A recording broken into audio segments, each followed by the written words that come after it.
Pemirsa, kita masih dalam diskusi di balik vonis bebas korupsi. Saya kira Jakarta Lawyers Club patut memberi apresiasi kepada Menteri Hukum dan HAM dan Wakil Menteri Hukum dan HAM yang hadir lengkap malam ini.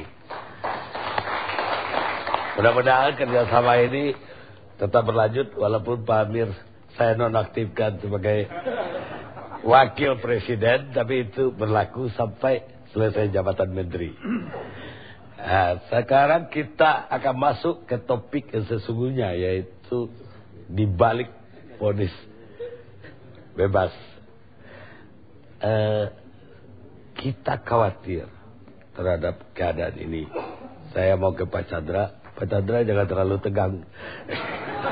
Karena akan saya minta sebagai KPK pendapatnya.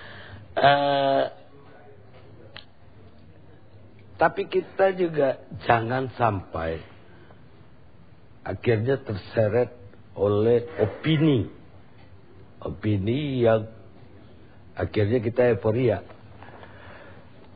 Saya mau mengutipkan seorang filosof Jerman, namanya Johann Christopher Friedrich von Schiller. Dia pernah bilang bahwa the voice of majority is not proof of justice. Jadi suara mayoritas itu bukan membuktikan keadilan.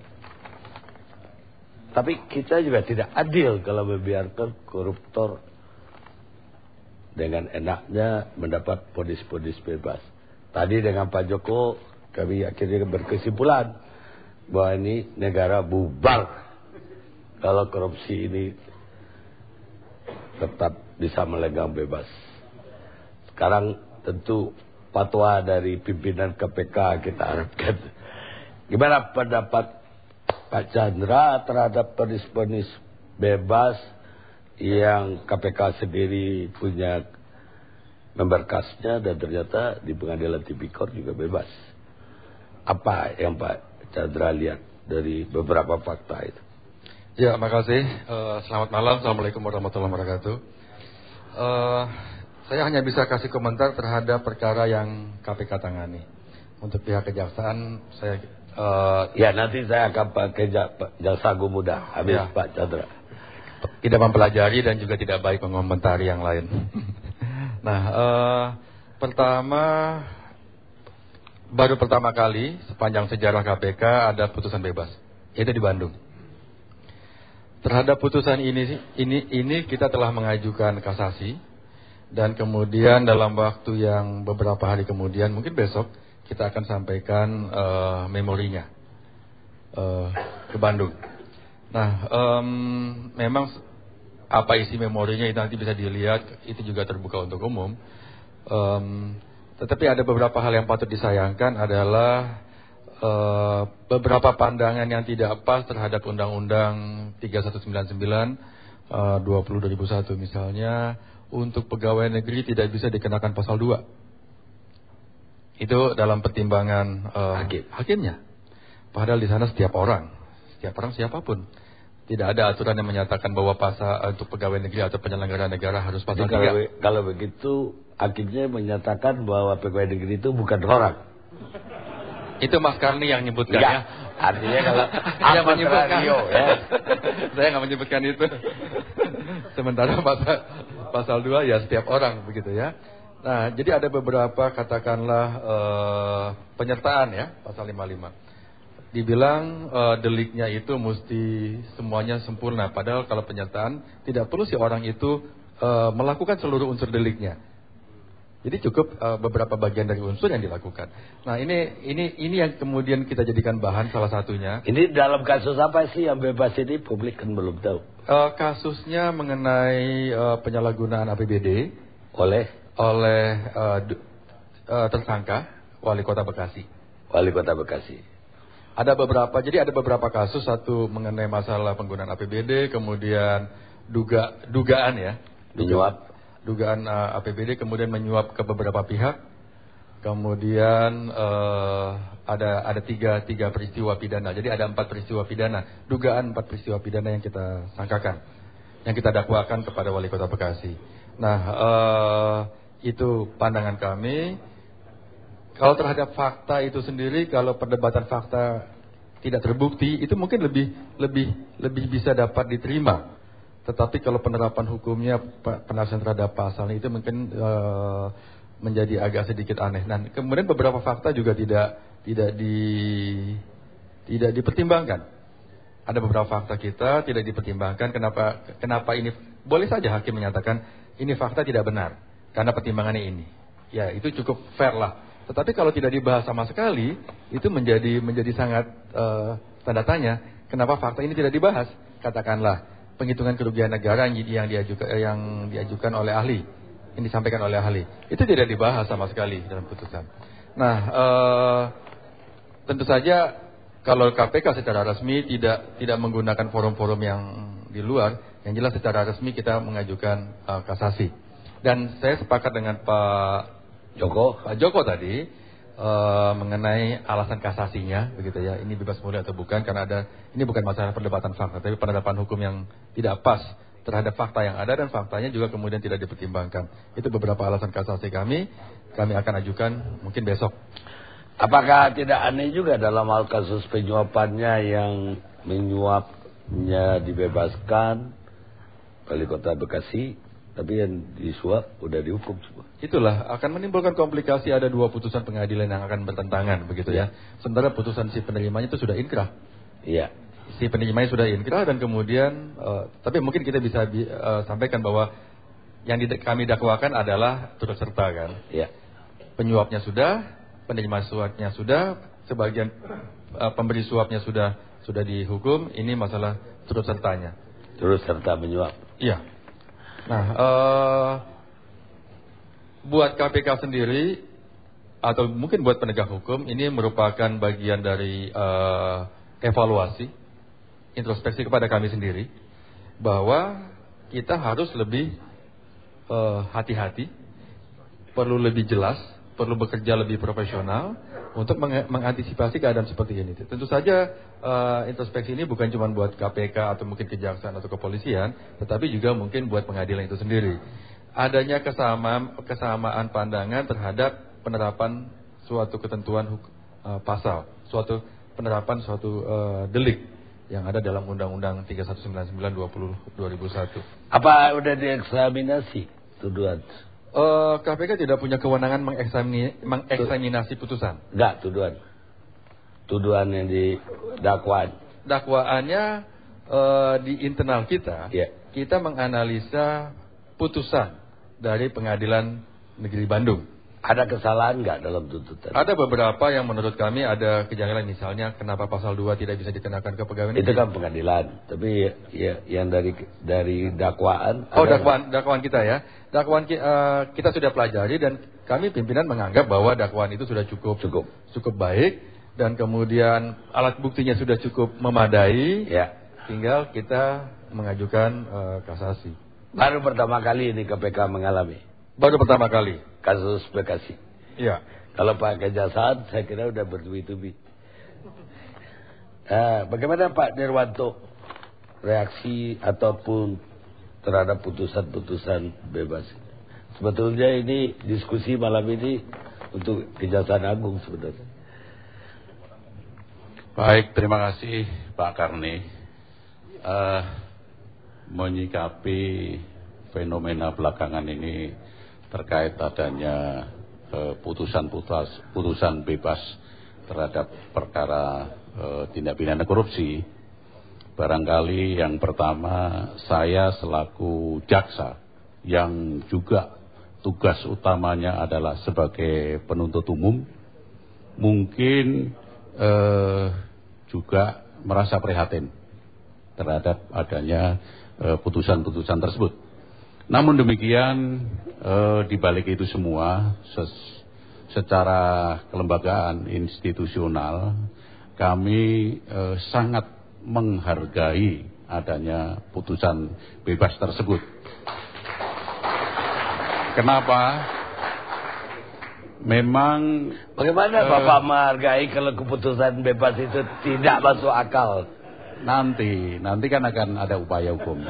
Kenapa? Di dalam hukum acara pidana kita sendiri di KUHAP, Boleh. itu kan Boleh. memang amar putusan itu setidak-tidaknya ada 3 kriteria. Yang pertama, manakala unsur tindak pidana itu terbukti, putusannya akan menghukum. Manakala unsur tindak pidana itu tidak dapat dibuktikan, maka putusannya akan bebas atau free sprac. Manakala unsur tindak pidana itu terbukti namun bukan merupakan suatu tindak pidana, akan kita udah tahu semua itu, Pak. Van alle rex provoke. Nah, terkait dengan putusan-putusan tersebut, dan Pak Karni tadi juga sudah berbicara dengan Ketua Muda Pitsus di Mahkamah Agung, saya akan berbicara data dulu, Pak.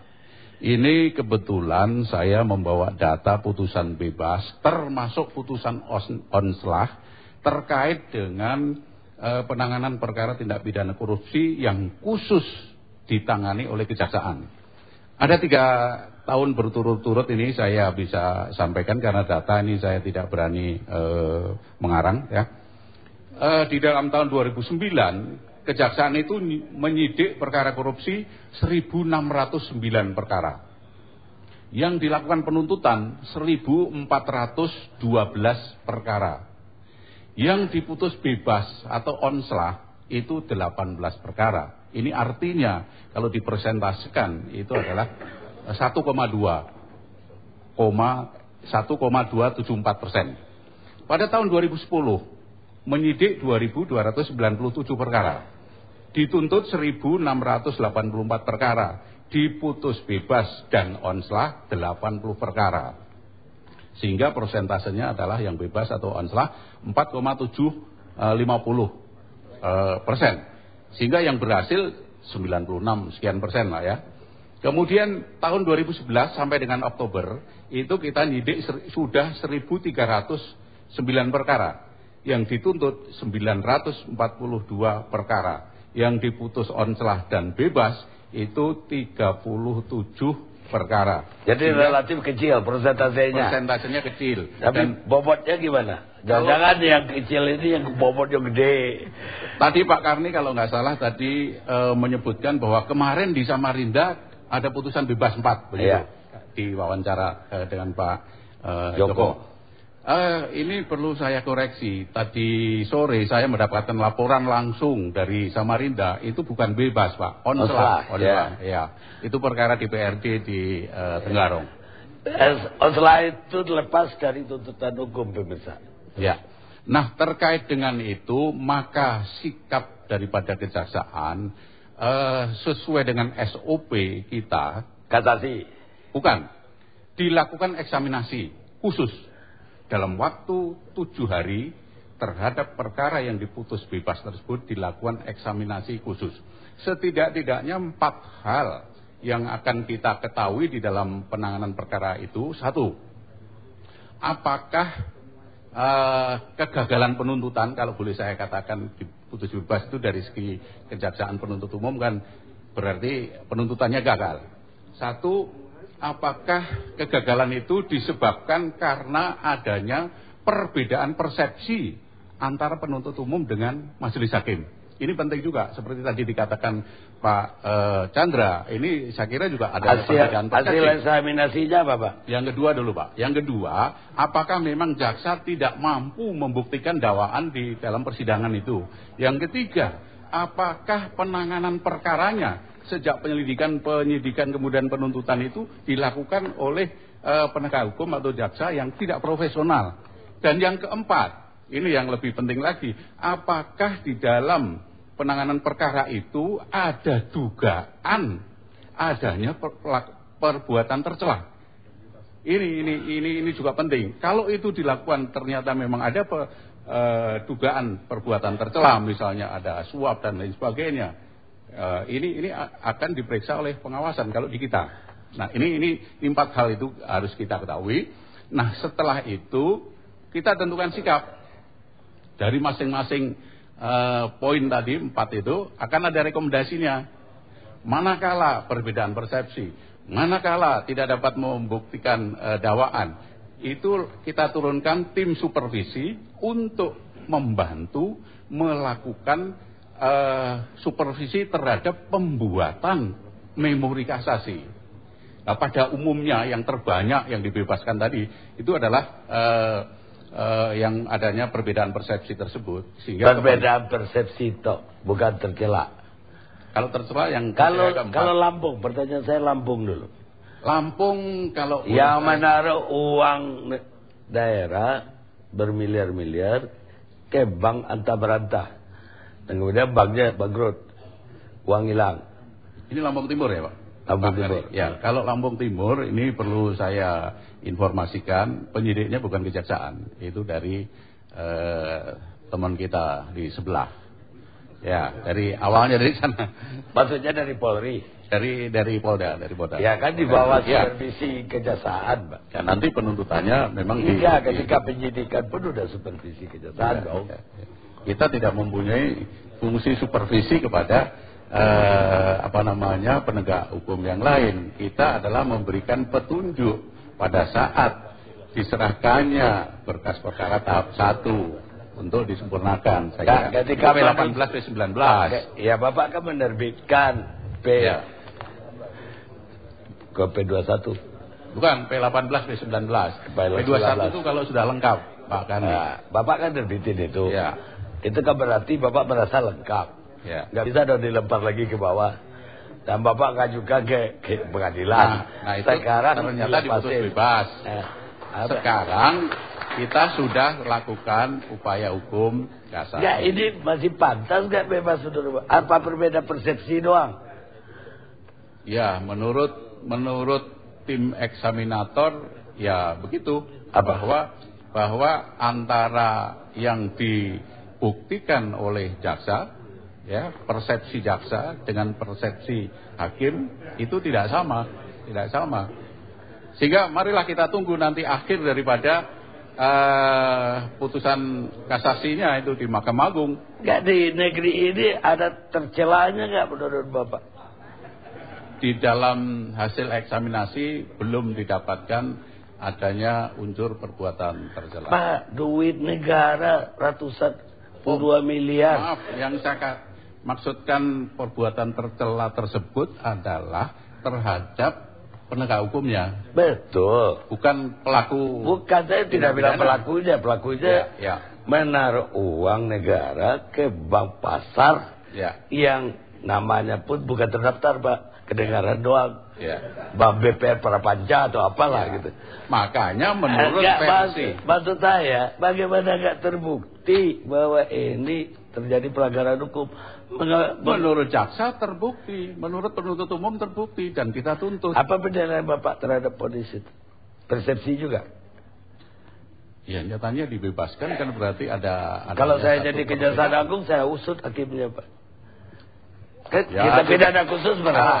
Hal yang berbeda ya. Bukan. Mari, kalau Pak Karni punya bukan pidana khusus punya wewenang bersama-sama KPK. Bukan. Pidana khusus itu berwenang mengusut, Pak, kalau punya indikasi-indikasi. Betul. Tapi kenapa berbeda persepsi doang? Ya, nanti kita koordinasi di antara para penegak hukum. Baik, kita istirahat sejenak, Bapak.